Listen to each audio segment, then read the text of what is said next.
Are you ready? Okay, this area now would be the automotive program. We just finished coming from the mechanical engineering program, so on to automotive.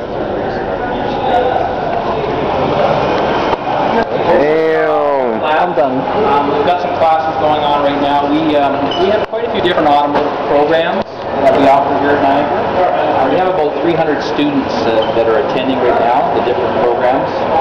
But I'll give you a walk around the shop and show you what we do over here. This handout lists all of our courses that we offer through Automotive. We have room for about 14 vehicles in the shop. We have about 40 vehicles in total in our fleet, all different types of vehicles. General Motors, Toyotas, Chrysler are very generous with their donations. So they donate brand new vehicles, and then we purchase older vehicles so that the students are working on a wide range of different types of vehicles. The students will typically do a 2-hour theory, and then they'll come out and do a 2-hour lab, and related to each course: brakes, electrical, engines, etc. This group out here today is doing an electrical class for the second-year students. It's a 2-year program, and when the student has completed the 2-year program, they will get a 2-year college diploma, and if they're Canadian citizen, they're also getting their apprenticeship credential also at the end of the 2 years. We have quite a few international students that are enrolled in the program, and they do very well with it. They'll go back to their country and they'll take basically our credential with them as far as the course, and it seems to be really beneficial to them. So international students are allowed to take this program? Oh, definitely, yes. Yeah. Right now we have in the second-year group, I think we've got 4 students, a couple from Barbados. In our first-year program, we've got quite a few people from India, Korea, China, basically all right around the world. So, but we do have, it is a very good interest coming from youngs. No, you said you're Bahamas, did you? Bahamas, okay. Yeah, I think we may even have a student from Bahamas in the program right now. But a wide range of students. Just to give you an idea, these pieces of equipment are used. A lot of times the cars are pretty hard to work on under the dash and that, so these type of units make it more accessible for the student. Right. This is an air conditioning unit with the doors that are under the dash. That's a smart car engine, 3-cylinder diesel, and then the end piece of equipment there is a brake system, ABS brakes. So we can create problems on these, and then the students will actually do a diagnostic procedure. And it helps them better understanding. They're not sitting in the class listening to a teacher for 2 hours. They're able to get up, interact, and it helps the learning environment. It's like simulator. Exactly. That's exactly what it is. So this would be how this component is set up without having to go through the tear down of the car. Yeah. So you learn how to do it this way, and then you learn how to do it while it's still inside the car. Exactly. So you know exactly where each hole is going to. Right. So they get kind of the basics here, and then they go into a diagnostic procedure on the car. These are the vehicles, some of the vehicles that we use. We also use them for promotion too. Actually, I'll just pop the hood on this.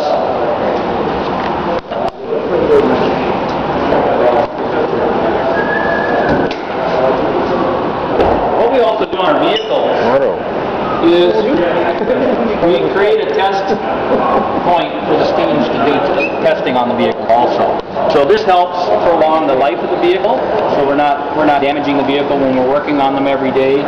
So this gives the student a spot to do a lot of electrical checks, and that really helps the learning environment out also. And we have this set up on a lot of our vehicles, especially the newer vehicles, because there's a lot of electronics on the new vehicles. The program gets into brand new technology. We teach hybrid, we teach electric, we teach hydrogen, alternate fuels. So it's more than just a typical automotive course. We've added a lot of brand new technology to it, and we're constantly doing that every year to keep it updated. Just want to come up and follow me along, you guys. It's a wide range of equipment. We try to look at what industry is using, and we try to purchase similar type equipment, and then that way, when the student has finished the program, he's going out with some experience on those tools.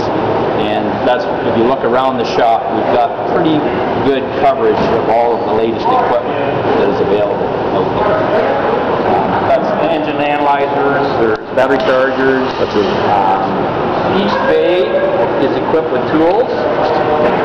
So when the student comes out, he knows the vehicle that he's working on, he knows the task that he has to complete, and he signs out the equipment to be able to do that. And then at the end of it, everything is signed back in. We have good control of the inventory. We know if there's broken tools, broken vehicles, we look after that right away.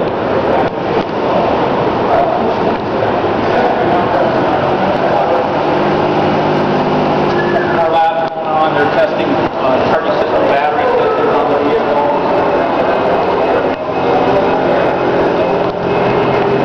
Everything's exhaust pressure inlets so that the fumes are taken out of the bays at all times. They constantly recirculate the air. We've got some tire equipment in the back there, so we'll teach them the new technology on tires, the new rim styles, the run flat tire design. We'll cover all of that information. We have quite a few of these which are running engine stands, so they, again, easily accessible to the work on the wiring on the vehicle, on the engines.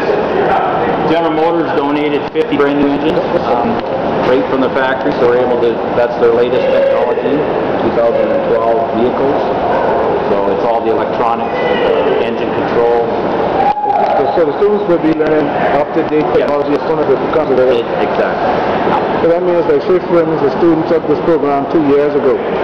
That means that we will be a little bit behind. A little bit behind, but anybody coming into the automotive trade, it's a never-ending update. You're always going to school. And because of the technology is changing so fast, every year they're coming out with brand new information. So a technician leaves here with up-to-date 2012 information, but a couple years down the road, then they need to take an update course, a refresher course, exactly. Yeah. We've got some cleanup equipment back here. This is behind here.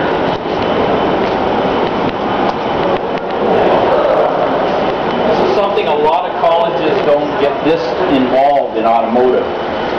This is what we call an engine dyno, or dynometer. So the student builds the engine, and then they put it on this machine, and then they can run it through the computer system, and they can check the power, the horsepower, the torque curve. So that creates a lot of excitement. The students have built that, and now they can run it. And what we use this for is once the student has completed his run, now we can do some research.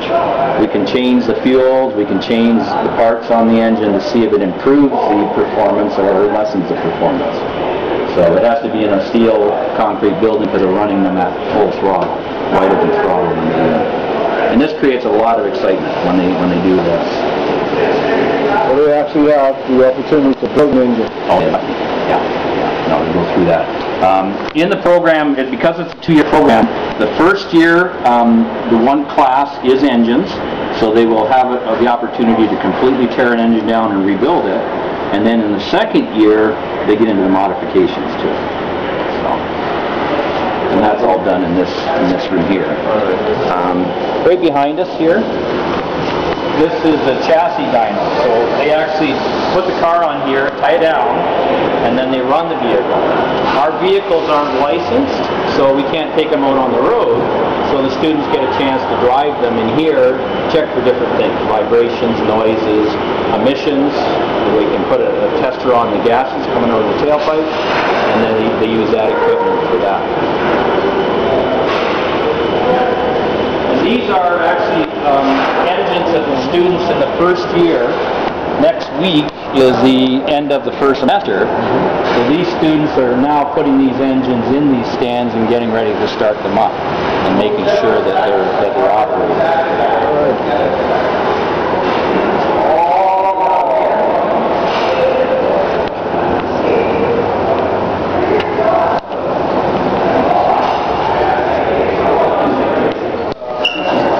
Sorry to interrupt, Bullard. Sorry to bother you. This is the transmission lab. So the students are going through a rebuilding of the transmission. So each bench has got a transmission on it, usually 2 students per transmission. And they will go through the full workings of how the transmission works. And then along the back wall there's some lighting boards. We wheel them in the classroom when we're teaching electrical. And then along the back wall here is flushing equipment for servicing all the fluids, the brake fluid, transmission fluid, the cooling system. That's a big change in the way automotive is serviced now. They're building cars better, they're not breaking down as much. So now what a lot of the shops are doing is selling service. They're selling the flushing of the fluids. So we make sure the students are aware of the proper procedures of doing the servicing of the fluids on the engines. Just around the corner here. Bingo.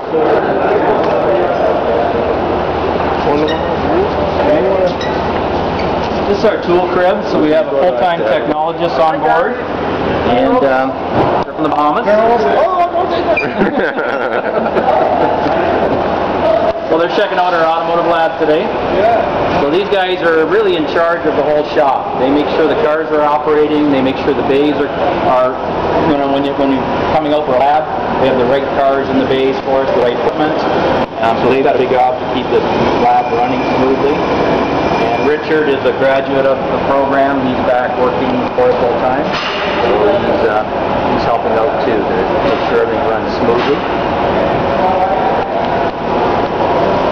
So in here,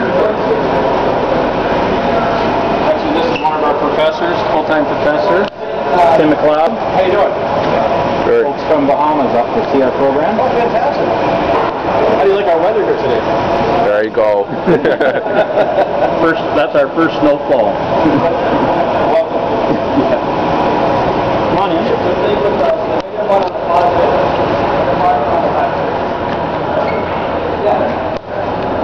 This is the engines lab. So this is where they will take an engine, and basically it'll be a complete engine when they start, and then they'll take it completely apart, and then each piece of machinery in here does a different process of the rebuilding. So at the end of the 15 weeks, they've had a chance to use every piece of equipment. Now the engine starts to go back together, and then at the end, they drop it in the stands and they start them up and make sure that they're running. So that's done in the engine class. So that's done in the very first semester that they're here. They get exposed to this type of information and learning. And then we also have some electrical components, alternators and starters that they'll rebuild in this room also. And again, a lot of the other automotive programs at other colleges, they don't get this involved in the rebuilding process. A lot of shops nowadays, they'll just take the motor out, put another one in, whereas our students get a chance to rebuild them and understand how everything works inside. Excuse me, so yep, sorry. And I've heard they're stock together that they never stop. It's been a few times, yeah, but they're graded on that, so we allow a little bit of extra time. So if they do not start, they've got a bit of a rush to find out what's wrong. So they may have, that's happened where they may have to take it apart and see what's put together incorrectly. And the same thing with the transmissions over there. They have to work when they're finished as part of their grade, their markings.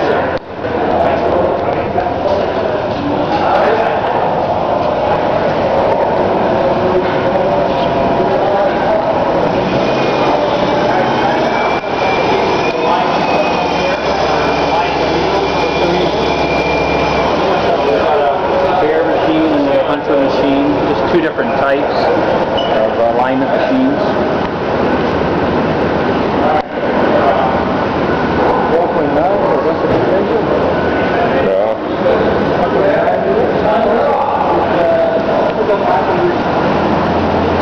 Well, hopefully that helps, folks. Are you looking at any of the other programs too while you're here?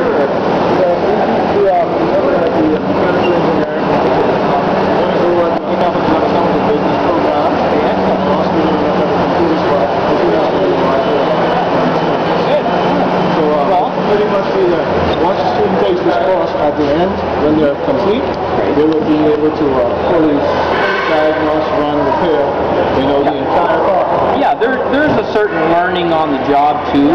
Like in Canada, in Ontario, we have a